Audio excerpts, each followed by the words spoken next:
The International is coming.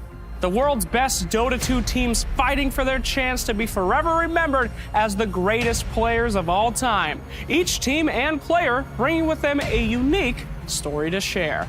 This is the International Lowdown, and this is the story of Virtus Pro. Unstoppable. Many use the term flippantly when describing Dota 2 teams, but there is only one true example of a force that cannot be slowed, bested, or stopped. The very definition of unstoppable is Virtus Pro. The organization's early years were plagued by mediocrity, swapping out player after player, and even having the org pull out of Dota 2 itself. Twice. But that all changed in 2016, when the org brought on a completely new 5-man squad of players. Players with plenty of experience, but a history of struggle. That was until they united together under Virtus Pro. When VP systematically decimated every other team at the Kiev Major, the world took note. The crowd screamed their name for the first time in a long time. A pro player once said to me, the best advice for facing off against VP is to mute all the other players in the game, because they are notorious for getting inside the heads of their enemies. It's not uncommon to see the team laughing during their games and tipping their opponents after every bad play. And the truth is, it works. VP's psychological plays are as decimating as their gameplay. Nearly $1 million more winnings than anyone else in the DPC. Nearly twice as many DPC points as anyone else this season. 4-time major champions. At every single event, people expect the time has finally come, that Virtus Pro will finally falter. But they have just continued their relentless run event after event, captained by one of the best in the business. The team's captain, Solo, is no stranger to destroying his enemies. Originally tagging up as Solo Line Abuse as a tribute to his ability to go into a lane and abuse the enemy so much that they would rage quit, he is credited as the man who brought the black sheep of CIS players together under one roof. Solo created the current VP squad with his experience from Vega Squadron. Solo's unique style and skills as the captain are what hold this team together. An incredible redemption story, Solo's early career was nearly put to an end due to betting controversies. But after taking years off and maturing considerably, Solo has grown to be one of the most respected and honorable captains in the scene. A role model that a lot of pro players now can look up to.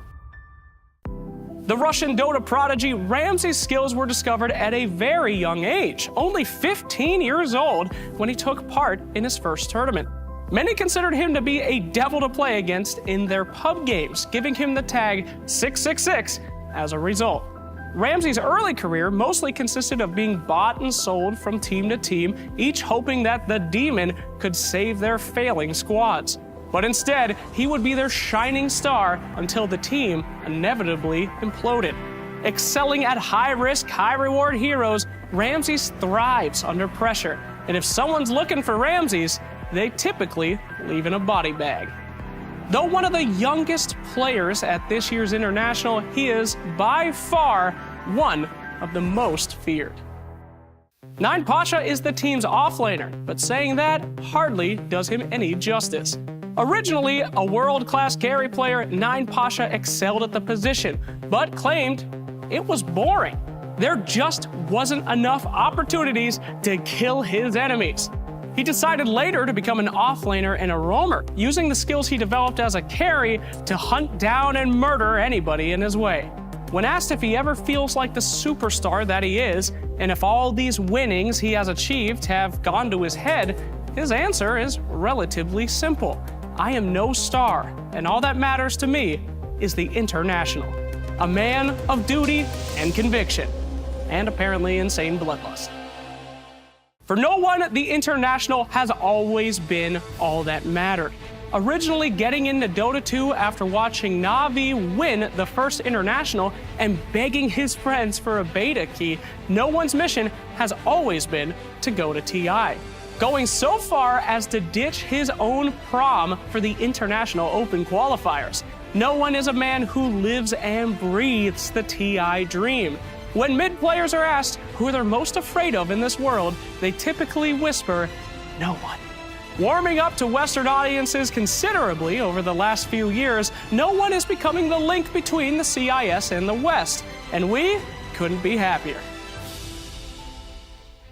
The newest member of VP, Roger, has just started to flourish despite starting his professional career in 2013. Roger was a blossoming star when he was picked up by Na'Vi, and he became the backbone of that struggling team. However, Na'Vi decided to let him go, a decision that they would soon regret. Within 1 month of joining VP, Roger was crowned MVP at ESL 1 Katowice, and with Roger on the team, VP turned one major victory into 3. Now, this was incredible. Right after joining VP, perhaps it was his way of getting revenge on Na'Vi, or perhaps he was always an incredible player, lacking the support that he truly needed. Nobody knows, but either way, Roger's time in the spotlight has finally arrived. And that, in short, is Virtus Pro, a team formed by 5 players who had been thrown around the CIS scene countless times until they found teammates as ready to win as they were. A team that has dominated last year in every single way, setting record after record, and who are unquestionably the favorites for many to win this year's international. The world will wait to see if anyone has figured out a way to end their reign of terror. But as far as we know, they remain unstoppable.